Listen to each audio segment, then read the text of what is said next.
ಕನ್ನಡ ಚಿತ್ರರಂಗ ಕಂಡಂತಹ ವರಿಷ್ಠ ನಿರ್ದೇಶಕರು ಪುಟ್ಟಣ್ಣ ಕಣಗಾಲ್ರವರು.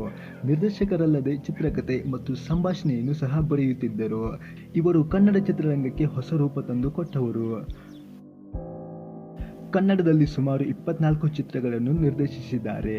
ನಾಗರಹಾವು, ರಂಗನಾಯಕಿ, ಮಾನಸ ಸರೋವರ, ಅಮೃತಗಳಿಗೆ, ಎಡಕಲು ಗುಡ್ಡದ ಮೇಲೆ ಹೀಗೆ ಸುಮಾರು ಚಿತ್ರಗಳನ್ನು ನಿರ್ದೇಶಿಸಿದ್ದಾರೆ. ಆದರೆ ಇವರು ನಿರ್ದೇಶಿಸಿದ ಚಿತ್ರ ಸಾವಿರ ಮೆಟ್ಟಲು ಚಿತ್ರವು 1968ರಲ್ಲಿ ಪ್ರಾರಂಭವಾಗಿ 2006ರಲ್ಲಿ ಮುಕ್ತಾಯಗೊಳ್ಳುತ್ತದೆ. ಸುಮಾರು 38 ವರ್ಷಗಳ ನಂತರ ಮುಕ್ತಾಯಗೊಂಡ ಚಿತ್ರ ಇದಾಗಿದೆ. ಈ ಮೂಲಕ ಚಿತ್ರ ಪ್ರಾರಂಭವಾಗಿ ಅತಿ ಹೆಚ್ಚು ವರ್ಷಗಳ ನಂತರ ಮುಕ್ತಾಯಗೊಂಡ ಈ ಚಿತ್ರದ ದಾಖಲೆಯನ್ನು ವಿಶ್ವ ಚಿತ್ರರಂಗದಲ್ಲೇ ಮೀರಿಸೋಕೆ ಆಗಿಲ್ಲ. ಈ ಚಿತ್ರದಲ್ಲಿ ಅಂಬರೀಷ್, ವಜ್ರಮುನಿ, ಕಲ್ಯಾಣ್ ಕುಮಾರ್, ಅನು ಪ್ರಭಾಕರ್, ಜಯಂತಿ ಅವರು ನಟಿಸಿದ್ದು ಇನ್ನೊಂದು ಈ ಚಿತ್ರದ ವಿಶೇಷವಾಗಿದೆ. ಈ ಚಿತ್ರಕ್ಕೆ SPB ಅವರು ಒಂದು ಹಾಡನ್ನು ಹಾಡಿದ್ದು ಮತ್ತೊಂದು ವಿಶೇಷ.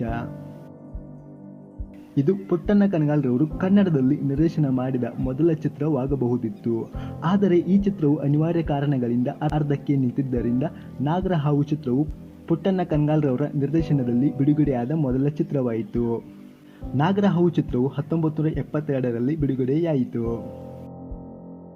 ಸಾವಿರ ಮೆಟ್ಟಿಲು ಈ ಚಿತ್ರದಲ್ಲಿ ಇನ್ನೊಂದು ವಿಶೇಷವೇನೆಂದರೆ ಜಯಂತಿಯವರು ಈ ಸಿನಿಮಾ ಸ್ಟಾರ್ಟ್ ಆದಾಗ 20 ವಯಸ್ಸಿನವರಿದ್ದರು. ಸಿನಿಮಾ ರಿಲೀಸ್ ಆಗುವ ವೇಳೆಗೆ ಅವರಿಗೆ 58 ವರ್ಷ ವಯಸ್ಸಾಗಿತ್ತು. ಈ ಚಿತ್ರದ ಮೊದಲ ಅರ್ಧದಲ್ಲಿ ಜಯಂತಿ ಅವರು ನಟಿಸಿದ್ದಾರೆ. ಇನ್ನು ಅರ್ಧ ಭಾಗದಲ್ಲಿ ಅನು ಪ್ರಭಾಕರ್ ಅವರು ನಟಿಸಿದ್ದಾರೆ. ಇನ್ನು ಈ ಚಿತ್ರದಲ್ಲಿ ಜಯಂತಿ ಅವರದು ಪ್ರಧಾನ ಪಾತ್ರವಾಗಿದೆ.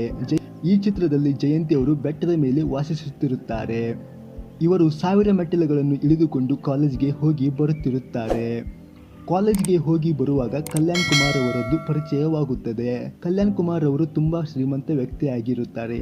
ಹಾಗೆ ಇವರಿಬ್ಬರ ನಡುವೆ ಪ್ರೀತಿಯಾಗುತ್ತದೆ.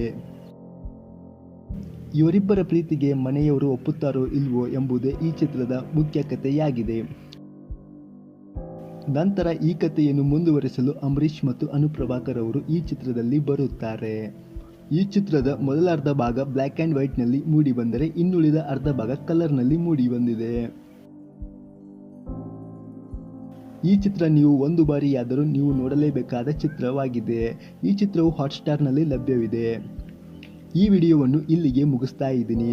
ಇನ್ನೂ ಹೆಚ್ಚಿನ ಸ್ಯಾಂಡಲ್ವುಡ್ನ ಕುತೂಹಲಕಾರಿ ವಿಷಯಗಳನ್ನು ತಿಳಿದುಕೊಳ್ಳಲು ಈಗಲೇ ನಮ್ಮ ಚಾನಲ್ಗೆ ಸಬ್ಸ್ಕ್ರೈಬ್ ಮಾಡಿ. ಮತ್ತೆ ಮುಂದಿನ ವಿಡಿಯೋದಲ್ಲಿ ಸಿಗೋಣ.